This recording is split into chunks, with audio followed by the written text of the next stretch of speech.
Nicholas Harper tightened his grip on the mop, his knuckles whitening under the cold glow of the fluorescent lights.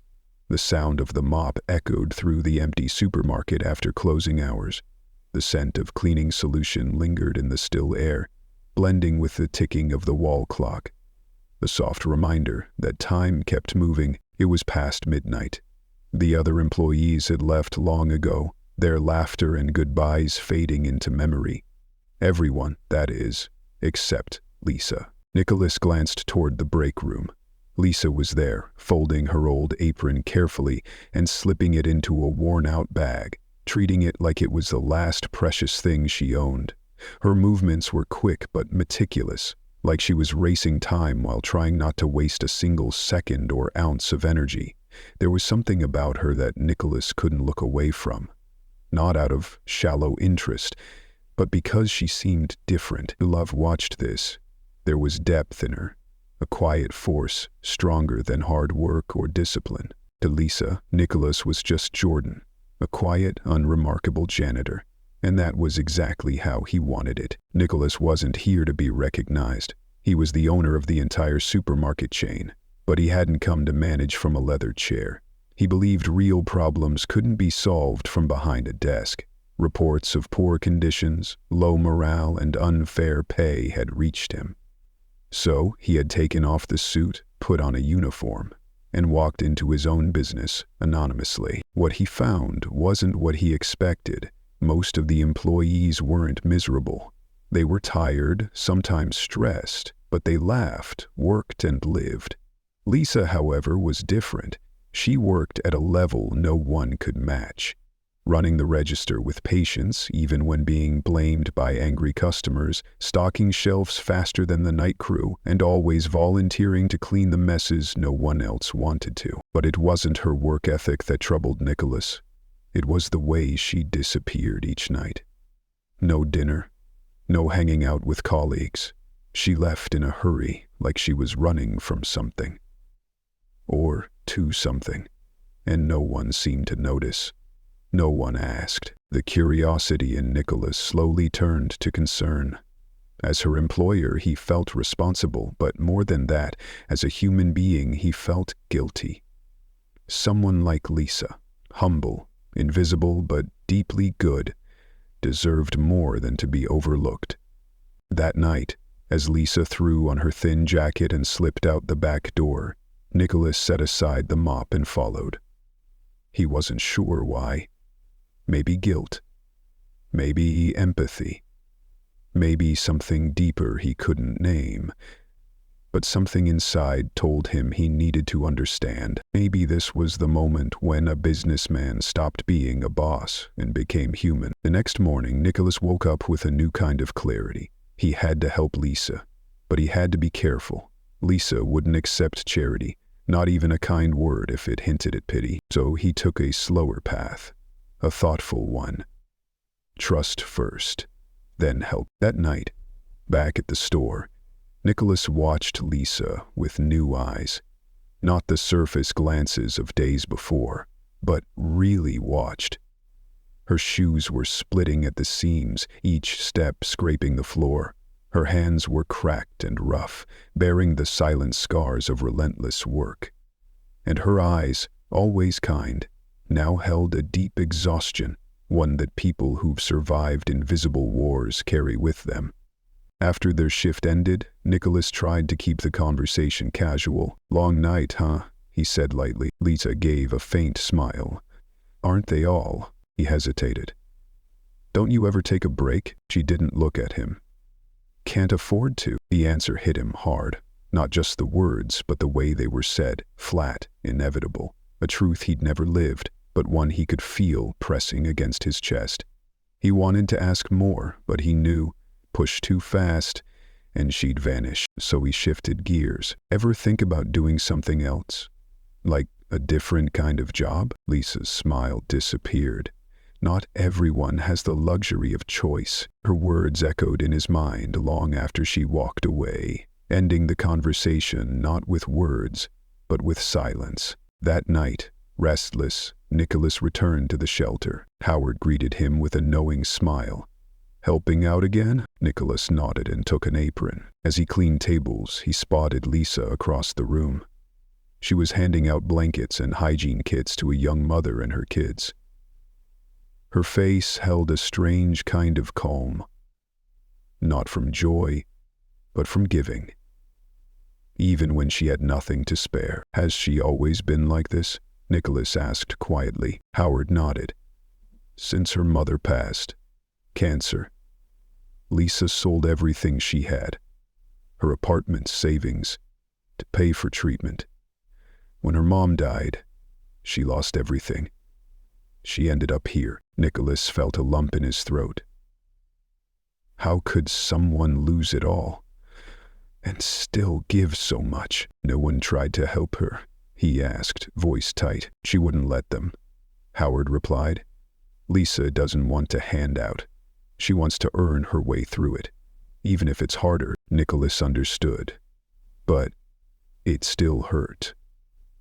Lisa wasn't broken. She was stuck. And her pride, as noble as it was, had become her cage. The next day, Nicholas made his first move. Quiet, small, he left a sandwich and a bottle of water on the break room table. Said nothing when she took it. The next day, he helped her restock, stayed late, let her lead. Bit by bit, she began to open up. One night, she even laughed at his joke.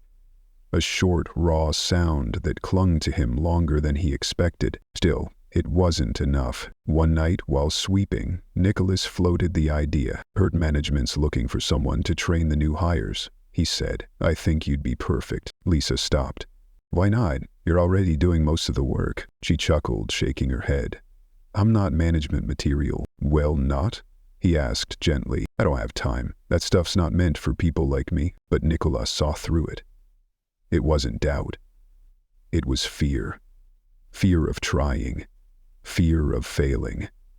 Fear that hope might hurt more than giving up. He didn't push. He just smiled. Think about it. I believe you can do it. She said nothing. But in her eyes, something shifted. A seed had been planted. That night, Nicholas followed her again. When Lisa turned into the alley near the shelter, a shadowy figure appeared. A man. Nicholas couldn't hear what they were saying, but it was clear that Lisa stepped back. The man grabbed her arm. Not in a friendly way. Nicholas wanted to rush over, but before he could move, Lisa broke free and ran straight toward the shelter. The man vanished into the darkness as if he'd never been there. Nicholas stood frozen. He didn't know who the man was. He only knew that the fear in Lisa's eyes said everything. She was scared, and there was something bigger lurking behind the seemingly quiet life she was living. No one's bothering me, Lisa snapped, then stopped herself, exhaling sharply. Her voice softened. Sorry, I didn't mean to yell. I can take care of myself. Nicholas remained silent. She was trying so hard to be strong, but the trembling in her hands betrayed her. A woman with as much pride as Lisa wouldn't easily admit fear, especially when it was tied to something dark in her past. Okay, he said gently, but if one day you ever need help, you'll tell me, right? Lisa didn't look at him. She just muttered, yeah, maybe. That night, Nicholas followed her again, keeping a careful distance so she wouldn't notice, but his eyes never left her. As she neared the shelter, a figure stepped out from the shadows. It was him, the man from the night before. Nicholas clenched his fists. The man blocked Lisa's path. They argued, but Nicholas was too far to hear. Lisa tried to push past him, but he grabbed her arm again. This time, Nicholas didn't think he just moved. Hey, he shouted, crossing the street quickly. The man turned, squinting as if sizing him up. Who the hell are you? Nicholas didn't back down. His heart was pounding, but his eyes were steady. Let her go. Lisa looked panicked. Jordan, don't. Nicholas ignored her. Walk away, now. The man scoffed, smirking, then stepped back. This isn't over, Lisa. He disappeared into the shadows, leaving Nicholas and Lisa standing alone in the cold night. Who was that? Nicholas asked. Lisa was shaking. Tears welled in her eyes, but she quickly wiped them away. You shouldn't have gotten involved. Nicholas stepped closer, his voice calmer now. Tell me, who was he? Lisa bit her lip, then finally let out a shaky breath. His name is Eric. He's my ex. Nicholas felt a stab in his chest. Is the reason you're staying at the shelter? Lisa nodded, her eyes cast down to the pavement. After my mom died, I had nothing. I thought Eric cared about me, but he just wanted control. My money, my job, my life. When I tried to leave, he lost it. I didn't have anywhere else to go. So I came here. Nicholas stood in stunned silence. She'd gone through all of that and still said nothing to anyone. Lisa let out a bitter laugh. Tell who? I can't afford a lawyer. I don't even have a place to live. Nicholas took a deep breath to stay composed. You don't have to go through this alone anymore. Lisa looked at him, her eyes searching. What do you mean by that? Nicholas didn't answer right away. He knew that if he said too much, too fast, she would retreat. So he simply whispered, Trust me. Lisa looked like she was about to protest, but then she nodded. The next morning, Nicholas took action. He hired a private investigator to look into Eric, and unsurprisingly, the man had a record of abuse and fraud. Nicholas didn't stop there. He hired a legal team to begin the process of getting a restraining order, along with other protections to keep Lisa safe. But he also knew that if Lisa thought he was helping her out of pity, she'd reject it. So instead, he turned that help into an opportunity. During one of their shifts, he brought it up casually. Looks like there's going to be an opening for assistant manager soon, Nicholas said. Lisa looked at him skeptically. Why are you telling me? Because I think you're the best person for the job. She laughed dryly. Me? Come on, I'm serious, Nicholas said firmly. You work harder than anyone here. You understand this store better than most of the managers. You deserve more. Lisa hesitated. What if I fail? Nicholas met her eyes, steady and sure. You're stronger than you think. You've been carrying all of this on your own for so long. It's time to move forward. For the first time, Lisa didn't immediately say no. There was something in her eyes, a flicker of hope, faint but real, just as things were starting to look up.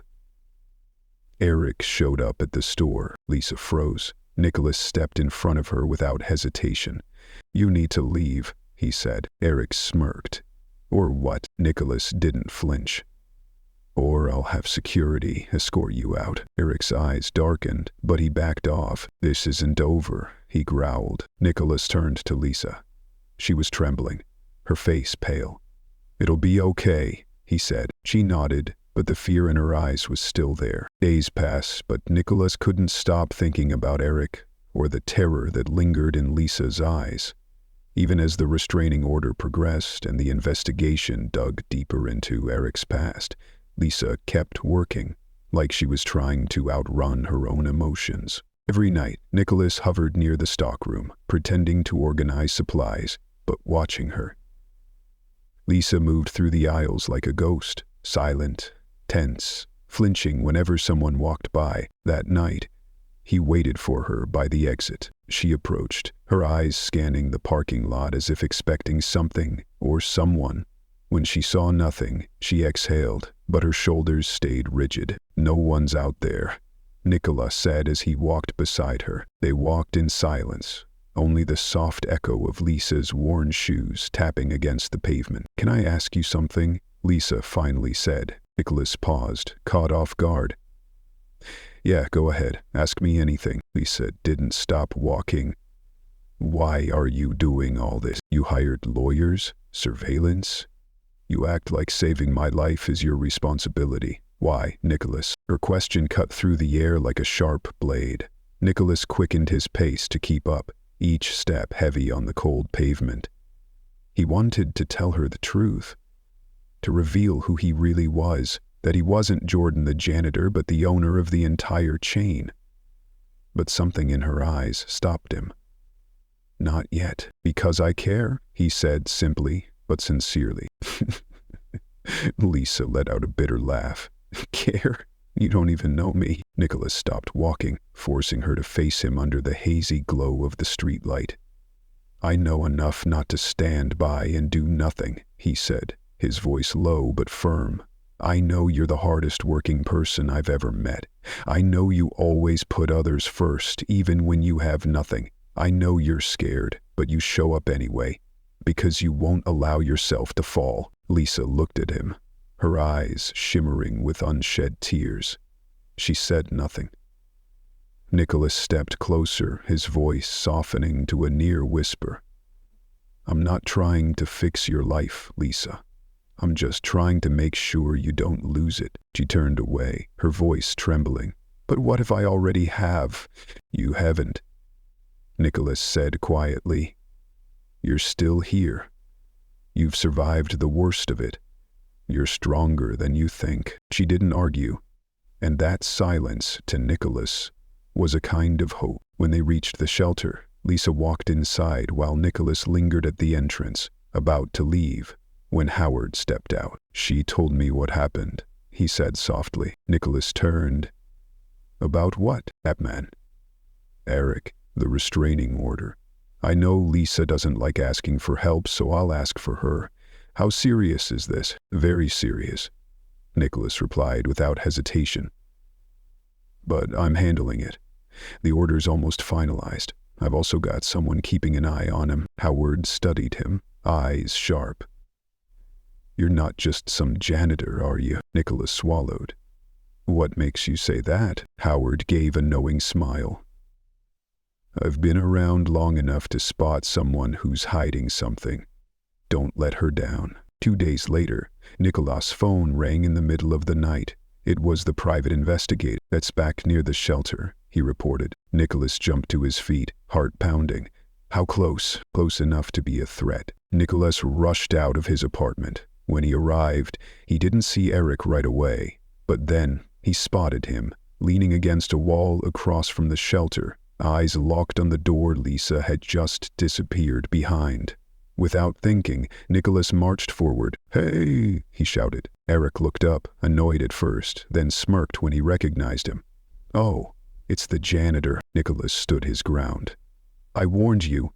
Stay away from her." "And I told you," Eric growled. "She's mine." "Not anymore," Eric laughed coldly. "You think a piece of paper's going to stop me? She always comes back. She's weak." Nicholas stepped closer. His voice dropped, steely and unwavering. "No, she's not. She's not afraid of you anymore. And neither am I." Eric flinched slightly. He moved toward Nicholas, but suddenly flashing lights lit up the street. 2 police cars pulled up. Eric's eyes darted around, panicked. "You called them?" Nicholas didn't blink. "I told you, this ends tonight." Eric tried to run, but the officers blocked his path. In seconds, he was cuffed and shoved into the back of a cruiser. Nicholas exhaled, his heart still racing.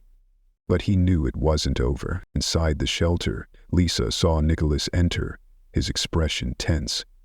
"What happened?" she asked. "He's been arrested," Nicholas said quietly. Lisa didn't look relieved. She looked angry. "I didn't ask for this." Nicholas stepped toward her. "No, but you needed it." She stared at him, eyes doubtful. "What if it makes things worse? What if he comes back even angrier?" "He won't come back. I won't let that happen." Tears slipped down Lisa's cheeks. "You can't promise that." Nicholas paused, then did the only thing he could. He pulled her into a hug. She stiffened at first, then slowly melted into him, quiet sobs escaping into the still night. "You're safe now," Nicholas whispered. "I promise." The days that followed passed quietly. Lisa returned to work. Nicholas continued walking her to the shelter every night. She started smiling again, just a little. Her shoulders eased. Her voice softened. But Nicholas knew. He couldn't keep hiding the truth. One evening, he waited in the break room, dim lights casting long shadows. His fingers tapped nervously on the table. It was time. The door opened. Lisa stepped in. "Jordan?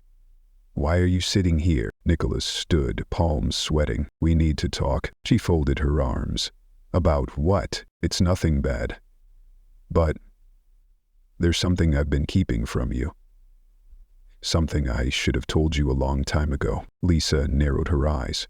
"What is it?" Nicholas swallowed hard.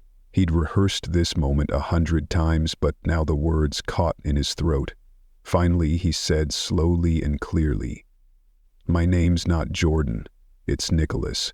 Nicholas Harper." Lisa frowned. "What?" I'm not a janitor. I'm the owner of this store and of the entire supermarket chain." She stood frozen, as if he'd just spoken another language. "Are you joking?" No. Lisa took a step back. "So all this time, you've been lying to me?" Nicholas raised his hand, his voice quick and pleading. "It wasn't a lie. It was a test. I wanted to see how things were really running at the ground level. I came here to understand what's really happening, to see the truth from the inside, so I was just part of some corporate experiment." Her eyes darkened, a mix of anger and hurt. "Just a real-life case study for your grand reform plan?" Nicholas stepped closer, his voice urgent. "No, that's not it. At first, yes, I came to understand the business, but then I met you. I saw how tirelessly you worked, how you treated everyone with kindness even when you had nothing. I couldn't just walk away, and you thought you could rescue me from this pit I'm in? That I'd thank you for lying to me this whole time?" Lisa cut in, her voice breaking with the weight of bottled-up fury. Nicholas clenched his hands, his voice catching. "I never meant to deceive you. I just didn't know how to tell you the truth without pushing you away." Lisa shook her head, eyes glassy. "You don't get it. You don't know what it's like to lose everything, to have no one. Nowhere to go, nothing left but yourself." Nicholas stood there in silence, knowing that anything he said now would be fragile. Then he spoke slowly. "You're right. I don't know what that's like. But I know what it feels like to be isolated, forgotten. I've felt that. Like no one really sees you." Lisa didn't reply, her shoulders dropping just slightly. "But I see you, Lisa," Nicholas whispered. "More than you know." She looked at him, and this time her expression wasn't angry. It was afraid. "What do you want from me?" "I don't want anything," Nicholas said gently. "I just want to give you a chance. A real one, to rebuild, to grow, using the strength you already have." Lisa's guard shot back up. "I don't need your pity." "This isn't pity," Nicholas said quickly. "It's respect. You're the strongest person I've ever known, and I want you to take the assistant manager position." She opened her mouth, then hesitated. "You're serious?" "Completely. You've already been doing the work just without the title. You deserve a real opportunity. You're not just the girl who stocks shelves and scrubs floors. You're the backbone." Lisa stepped back, her voice trembling. "I can't do it. I'll fail, and I'll fall back down, just like before." Nicholas's voice softened. "You're not the same woman you were back then. You survived. Now, it's time to live." Lisa looked down, her hands shaking slightly. Then she gave a small nod. "You don't have to decide right now," Nicholas said warmly. "Just think about it." She turned and walked out of the room, leaving Nicholas standing there, every ounce of sincerity still resting in his open hands. The next morning, Lisa didn't show up at the store. Nicholas kept checking his phone. No calls, no texts. He tried to stay calm, but by the afternoon he was pacing the break room, anxiety wrapped tight around him. Then, the door opened. Lisa stepped in. She was still thin, still a little unsure, but something about the way she walked had changed. "I'd been thinking," she said. Nicholas held his breath. "Want to try The assistant manager job. I'm tired of being afraid. Nicholas felt the weight lift off him, like a boulder had just rolled off his chest. He smiled. Good, because you don't have anything to be afraid of anymore. The weeks that followed were full of change. Lisa began her new role. The first steps weren't easy. She was still hesitant, still second-guessing every decision, like one wrong move might undo everything she'd rebuilt. But she didn't give up. Nicholas watched from a distance, ready to catch her if she stumbled, but never stepping in too much. Slowly, Lisa stood taller. The staff respected her. Customers began asking for her by name, and Lisa herself, after so many years, began to smile again. One evening, as they locked up the store together, Lisa turned to him and asked quietly, "Do you ever feel like you're not good enough?" Nicholas blinked. "What do you mean? Like you're faking it? Like one day everyone's gonna figure out you don't belong here?" Nicholas smiled. "Every single day." Lisa's eyes widened. "That feeling doesn't go away," he said. "But the important thing is, you keep showing up. And one step at a time, you prove it wrong." Lisa smiled.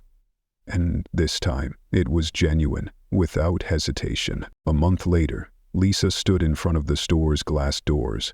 Her name badge gleamed under the light. Assistant Manager, Lisa Carter. She adjusted the edge of her shirt, took a deep breath, and stepped through the doors, her head held high. From the office window above, Nicholas watched her walk in. A quiet pride swelled in his chest. He hadn't just changed someone's life. He had given her the chance to change it herself. And sometimes, all it takes is one person believing in you, for you to finally believe in yourself. "Really?" Lisa asked, her smile cautious, but her eyes beginning to glow. "Really?" Nicholas said with quiet conviction. "But there's a secret. The trick is, you just keep going, even if fear is still there." Lisa let out a soft laugh, the first in days that didn't carry the weight of worry. "That's exactly what I've been doing, day by day, and you're doing amazing." Nicholas nodded. "This whole store is changing because of what you've brought to it, from how people work to how they feel. That rotating schedule you suggested, morale's up. People are volunteering to switch shifts. If you'd like, I can continue with the next section and complete the final resolution. Would you like that?" Lisa lowered her head, lips pressed together. "It was just a small change." "It wasn't small," Nicholas said, his tone more serious. "You changed the atmosphere in this place. You made people feel heard. You did something despite all my authority, never even thought to do." Lisa looked up at him. There was a flicker of trust in her eyes, but it wasn't solid yet. A few days later, it was Lisa who brought up a new idea during the afternoon meeting. "I was thinking about something," she began, nervously wringing her hands. "What if we partnered with the shelter, created a job training program, or even offered part-time positions for people trying to get back on their feet?" Nicholas stared at her, not blinking. "You mean, like what I did for you?" Lisa gave a faint smile. "Yeah, exactly like that." Nicholas didn't hesitate. "Do it." Her eyes widened. "Really?" "Absolutely. Put together a plan. We'll roll it out next month." He saw it in her eyes again. That familiar fire, the one that had carried her through every storm. That night, Lisa stayed late, filing papers, checking inventory. Nicholas didn't leave. He just sat at the counter, quietly watching her. When she finally looked up, her expression was softer than usual. "You're still here? Wanted to make sure you didn't overwork yourself." Nicholas shrugged. Lisa laughed, tired but honest. "Bit late for that." Nicholas hesitated, then said, "You've changed, you know." Lisa raised an eyebrow. "In a good way or a bad way?" "Good," he replied without missing a beat. "You're a lot stronger than you think." She looked down at the paperwork, her cheeks coloring slightly. "Thanks," she whispered. A week later, Lisa returned to the shelter, not to ask for a bed, but for something else. Howard greeted her with a beaming smile. "Assistant manager, huh? Has a nice ring to it." Lisa chuckled and handed him a folder. "This is the partnership proposal. We're hiring a few part-time positions. Priority for people trying to reintegrate." Howard took it, his eyes misting slightly. "I knew you'd do something big," Lisa smiled, light as air. "It's not big. Just the beginning." As she stepped out of the shelter, Lisa felt something inside her lift, like she'd placed a period on the end of her past. Not to forget it, but to move beyond it. Nicholas was already there, leaning casually against the familiar lamppost. "You didn't have to wait, I know. But I wanted to." They walked side by side in silence. But now the silence wasn't heavy. It was shared. Lisa spoke quietly. "Sometimes I still can't believe all of this is real." Nicholas looked at her. "What part? The job? The apartment? Feeling safe? I never thought I'd have those things again." Nicholas stopped and turned to her. "It's real, and it's yours. You built this." Lisa smiled, and for the first time since they met, Nicholas saw no fear in her eyes, only resolve and hope. As they approached the store, Lisa paused. "You're going to leave, aren't you?" Nicholas frowned. "What do you mean? You don't need to pretend anymore. You could go back to your office, hand this store off to someone else." Nicholas looked at her for a long moment. "Do you want me to leave?" Lisa shook her head. "No." Nicholas smiled, gentle and sincere. "Good. 'Cause I'm not going anywhere." Lisa smiled too, and this time, it was unguarded. They walked into the store, not as boss and employee, not as a rescuer and someone rescued, but as two people, both once broken, once alone, now building something new, something better. Sometimes, the strongest people aren't the ones who never fall. They're the ones who get back up, especially when no one else believes they can.